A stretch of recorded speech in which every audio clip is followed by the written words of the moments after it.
when you say that I am entertaining, I am legitimizing falsehood, I would like to disagree. Kaya nga tayo nagkakaroon ng hearing to hear everyone para pakinggan natin sila. Wala po tayong hidden agenda dito. It's up for us to evaluate yung mga sinasabi lang kung totoo ba yan o hindi. Sa mga bumabatikos sa akin na wala raw ako moral ascendancy para lumahok sa pagdinig na ito dahil ako raw ay convicted, huwag kayong maglala. I am a man of conviction. Hindi ako titigil sa pagtupad ng aking tungkulin kahit pa may ilan dyan na inaatake ako ng personal. Thank you. Mr. Chair, may I know Yes. the circumstances why the presence of the former executive secretary is needed here?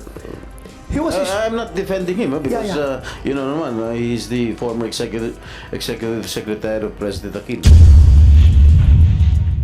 Well, Mr. Chair, as far as I'm concerned, these are all hearsay, and you cannot believe in all the alibis or the imagination of this particular resource person, Mr. President. when you say heresy, wala siyang personal knowledge. So let us define now what is personal knowledge. So when we talk of personal knowledge, alam niya yung impormasyon. So personal knowledge pa rin yan because nakausap niya si Gadapan na sabi niya, pinahinto itong operation natin, disapprove ko dahil ayaw ni Executive Secretary Ochoa. So may personal knowledge si Morales of that information. Pero wala siyang personal knowledge as far as that incident is concerned. Indeed, I recognize your effort in helping this committee, being one of the vice chairman. Salamat. Before I would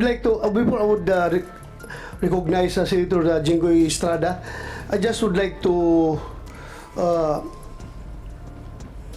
some administrative points. Number one, this committee is in receipt of deed of absolute sale ng kondo ni Maricel Soriano. So, andito si Miss Marjorie Casiban. Ma'am, can you expound on this? This is coming from you. Yes, From your Your office. Honor. Good morning po. Good morning. So, the deed of sale was executed first day of August 2012. Am I correct? Correct po. So you confirm this? Yes, correct po. And Jonathan Morales, the information you received from the confidential informant was sometime March 2012.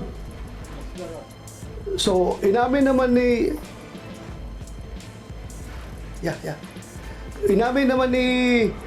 Inamin naman ni Maricel na siya occupant ng building na yon, but the informant went to you March 2012. Nabinta ang kondo August. August. August 1, 2012. So just for the record. And yung information na binigay niya sa iyo, I presume hindi yun nangyari on the day that he reported it to you. It should be happening before. Okay, thank you. And another point is that this committee is in receipt of a letter coming from Attorney Paquito Ochoa stating therein that hindi siya maka-attend sa hearing natin dahil may sakit siya. And meron siya kasama, may attached dito na medical certificate from St. Luke's Medical Center stating that COVID-19 PCR viral RNA detected, interpretation positive. Positive daw siya sa COVID kaya hindi siya maka-attend. So sana kung hindi siya kung naka-attend siya ngayon dito, baka kung natapos natin itong in-entertain itong mga resource person na kailangan natin tanungin at kung nandito sana siya, baka I could have adjourned this hearing after today's hearing. But bigyan pa natin siya ng tsansa. So kumsik, ilang araw ba bago mag-negative sa COVID? 5 days. So okay lang kung bigyan natin si Secretary Ochoa ng 1 week. Ha? DOH. Sino taga DOH dito? Walang DOH. So we will be giving Attorney Paquito Ochoa 1 week to recover from COVID. And we have already sent to him 2 invitation letters. So by this time, you issue subpoena for his attendance before this committee. Kung hindi pa rin siya mag-attend, baka a warrant of arrest will be issued by the Senate kung hindi siya magpakita. Ha? Just for the record, dahil mahirap yung iniiwasan tayo. Well, you know, in-acknowledge natin positive siya sa COVID, ha? Kaya bigyan natin siya ng another 1 week. Kung nandito sana siya, baka tapos na itong hearing na ito. Mr. Chair, Yes, go ahead. is this committee going to conduct another hearing next week? Yes, next week. I thought this is the last hearing, Mr. Chair. Yeah, kung nandito sana si Paquito Ochoa, I could have decided to adjourn this hearing. Pero mahirap yung hanging tayo, Your Honor. Kailangan humarap siya dito sa ating committee. Kaya para matapos natin dito. Yes, Mr. Chairman, Senator Tolentino. maybe ask Yusek Vasquez, may paraan ba another alternative, not in congressional hearings but in trials, court trials, take the deposition or what? Ano bang Actually, pwede mo i-suggest? Thank you for the opportunity to make a statement again, Your Honors. Actually, there are ways of facilitating testimony taking short of physical face-to-face.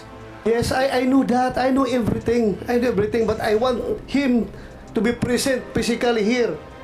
Gusto ko lang mahirap yung magtatanong tayo na wala siya doon sa harapan natin. Kaya nga, nag-volunteer yung iba na online daw sila mag-testify. But I don't allow that. As far as this committee is concerned, we do not allow online attendance. Kailangan nasa jurisdiction sila ng committee na ito before we can take their statements. So yun ang akin. Submit, Your Honor. Thank you. Mr. Chair, may I know Yes. the circumstances why the presence of the former executive secretary is needed here? He was I'm not defending him because Yeah. you know naman, he's the former executive secretary of President Aquino. Yes, number one, he was mentioned in the deposition of Jonathan Morales that the operation was halted, was disapproved by former Deputy Director General for Operation Carlos Gadapan per orders of the then Executive Secretary Paquito Ochoa. So yun lang naman i-confirm natin sa kanya para because we are trying to establish here kung talagang totoo yung sinasabi ni Jonathan Morales. Well, Mr. Chair, as far as I'm concerned, these are all hearsay, and you cannot believe in all the alibis or the imagination of this particular resource person, Mr. President. Yes, Mr. I am Chair. taking your position on this matter, Your Honor, but when you say heresy, wala siyang personal knowledge. So let us define now what is personal knowledge. Personal knowledge is talagang siya ang nakakaalam. Siya ang nakakaalam, di ba? So, right here, right now, I presume, hindi ako abogado ha, hindi ako abogado, ordinaryong pulis lang po ako. Pero ito ang interpretation ko.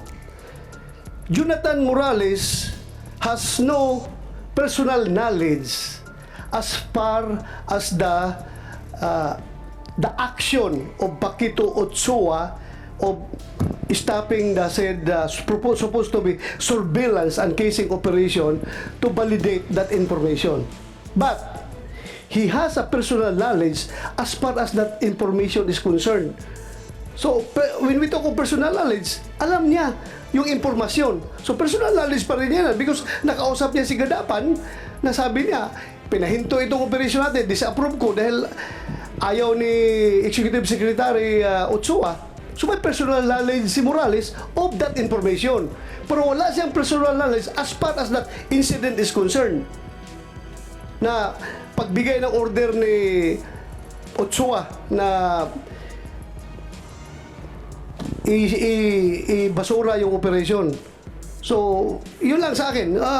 Hearsay, pero pag sabi natin personal knowledge, may personal knowledge siya as far as that information is concerned. Kaya nga, pinapatawag natin ngayon, at na-intriga lang ako, Your Honor, kasi pangalawang imbitasyon na natin ito. Ngayon, may COVID siya. So, pangatlong imbitasyon natin dito, ay, subpoena na. I don't think the Senate will question my actions as far as this hearing is concerned because kailangan ma-maintain natin yung credibility ng Senado na kapag tayo ini-snub ng ating mga resource person na very sensitive information na dapat makuha natin galing sa kanya, ay hahayaan na lang natin siya off the hook. So, that's the opinion of the chairman of this committee. Thank you, Mr. Chair. Yes, thank Mr. you. Chair, don't get me wrong. I am in full support of the decision of the committee chair. And I will continue to support the decision of the chairman of this particular committee, Mr. President. Thank you, Your Honor. I know you're very supportive. Mr. Chair, can I give my opening statement, if I may? Yes, you may deliver your opening statement. Thank you. Mr. Chair. Sa pagpapatuloy po ng pagdinig ng committee to, nais ko lamang pong bigyan linaw ang ilang mahalagang bagay para sa ating publiko. Ang pagsiwalat ng mga di umano'y dokumento mula sa Philippine Drug Enforcement Agency, kung mapapatunayan na wala itong kabasehan o katotohanan at pawag gawa-gawa lamang, ay sumasaklaw sa privacy concerns, due process at reliability of information. Ang pagbanggit ng mga pangalan ng mga individual na di umano'y sangkot sa paggamit ng ilegal na droga ay maaaring maglagay sa panganib ang kanilang buhay at maituring na paglabag sa kanilang pribadong buhay. Ito rin ay usapin na may kinalaman sa tinatawag natin due process at presumption of innocence, lalo na kung hindi ka mapapatunayan na sangkot sila sa anumang krimen sa ilalim ng tamang proseso ng batas. Maaaring biktima rin sila ng maling interpretasyon o maling pag-uugnay sa usapin ng illegal drugs. Maaari rin na magdulot ito ng political repercussions at magamit na instrumento sa pamumulitika. I am here to extend my full support as one of the vice chair of this committee to the esteemed chairperson conducting these committee hearings. It is our collective responsibility to unearth the truth behind the purported PDEA leaks and utilize it to shape effective legislation. My colleague and I are committed to achieving this objective through a diligent and impartial approach. Ang paksa ng pagdinig ay hindi umano'y PDEA leaks. Pero sinabi ng mga opisyal ng PDEA na walang ganitong pangyayari. Sinasabi ni Morales, meron daw. Nasaan po ang ebidensya?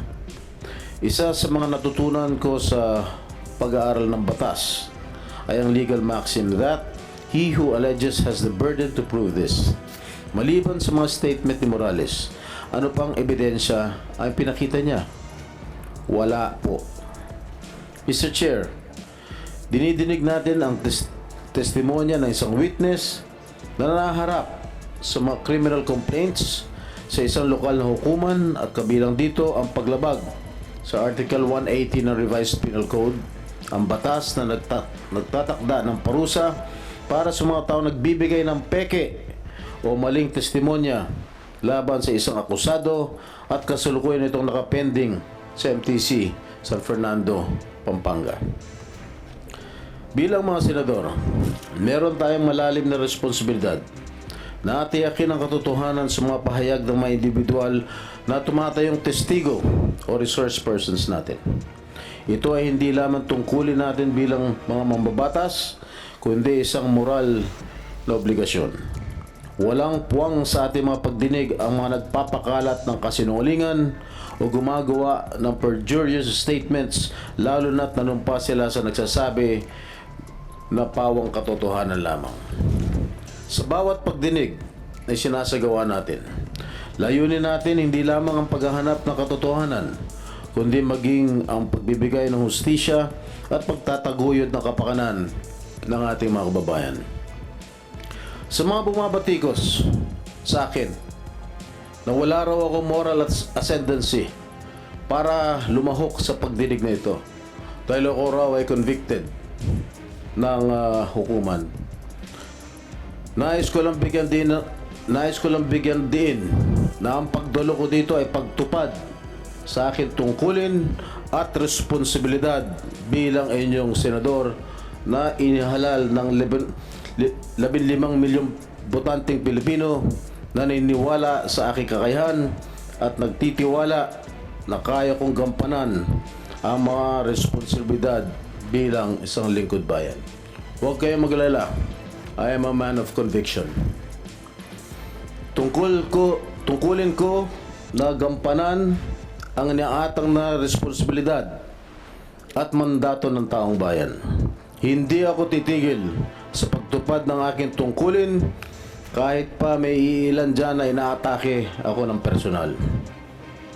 Ang ating paglahok sa mga pagdinig ay hindi lamang isang karapatan, kundi isang tungkulin ang ating sinumpaan. At kasama sa ating sinumpaan bilang mambabatas ay pagpapanatili ng integridad at tiwala ng ating mga kababayan sa ating institusyon. Hindi ito tungkol sa personal na interes, kundi tungkol sa paglilingkod sa bayan at pagpapalakas sa mga institusyon ng ating demokrasya.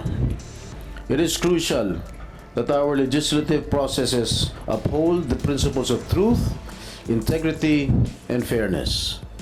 Allowing the dissemination of false information and fabricated narratives not only undermines the credibility of our institutions but also jeopardizes the pursuit of genuine justice and accountability. And we must prioritize evidence-based discourse and avoid providing a platform for those who manipulate the truth for personal gain or hidden agenda. By carefully distinguishing between fact and fiction and maintaining a commitment to truthfulness, we can ensure that our legislative hearings serve the best interests of the Filipino people. And I call upon the Senate Public Order Committee to uphold its duty to the Filipino people by exercising due diligence in verifying the veracity of information presented before it and by refraining from legitimizing falsehoods and fabricated stories. But then again, before you proceed with the presentation of your witness, I just would like to react on your opening statement that yes, I would like to thank you for those reminders. Reminders coming from a esteemed veteran colleague of the Senate. Alam ko mas marami kang alam kaysa akin. So I am taking all your advices, and rest assured that as the chairman of this committee will not go overboard. When you say that I am entertaining, I am legitimizing falsehood, I would like to disagree that we are not entertaining. But thank you for this reminder. Hindi naman, kaya nga tayo nagkakaroon ng hearing to hear everyone, para pakinggan natin sila. Wala po tayong hidden agenda dito. It's up for us to evaluate yung mga sinasabi lang kung totoo ba yan o hindi. In fact, si Morales mismo, meron siyang mga sinasabi na pinapaniwalaan ko, meron din siyang sinasabi na medyo alanganin ako. That's just to set the record straight. And rest assured, I will do my best as the chairman of this committee na hindi magamit itong committee na ito for any hidden agenda or any political or personal agenda ng ibang tao. Tataya ko ang buhay ko dito sa hearing na ito as far as objectivity and neutrality is concerned. That's all. You may proceed. Thank you, Mr. Chair. Chairman, Mr. Chairman. Senator Tolentino is seeking the floor, if you may allow. Go ahead, Mr. Senator Chairman, Tolentino. even without inquiring as to the nature of the testimony that would be given by the surprise witness, may we know, Mr. Chairman, kung nakapanumpa na ba yung surprise witness? O wala pa dito? Wala pa. Surprise nga. Surprise nga. So, therefore, you're not objecting, huh? You're not objecting to the presentation of this witness? We rely on the ruling of the chair. Well, I rule in the spirit of transparency and fairness. Kahit na hindi ko siya invited, since siya ay invited ng ating colleague din, pakinggan natin. I'm willing to hear. I rely on your ruling. I'm not so sure about the sentiments of Senator Escudero here. You want to share your sentiment? By the way, I would like to acknowledge the presence of Senator Escudero and Senator Bongo. Thank you very much, Your Honors. Dumadami na akong kasama dito. Lumalakas na yung loob ko. Andyan na kayo. Marami na akong reinforcement. Thank you. Please. Probably conditionally, Mr. Chairman, because I want to be surprised too. I don't know the nature of the testimony to be given by the witness of Senator JINGGOY. But I'm willing to go along with the chairman's ruling to allow this witness for the meantime. Well, thank you. As I have said, no holds barred ako dito. Kahit sino, pakinggan ko. That's why we have a hearing para pakinggan natin. Senator JINGGOY, before you continue, you want to say your... Okay. Say, please, Senator Mark, may opening statement ka?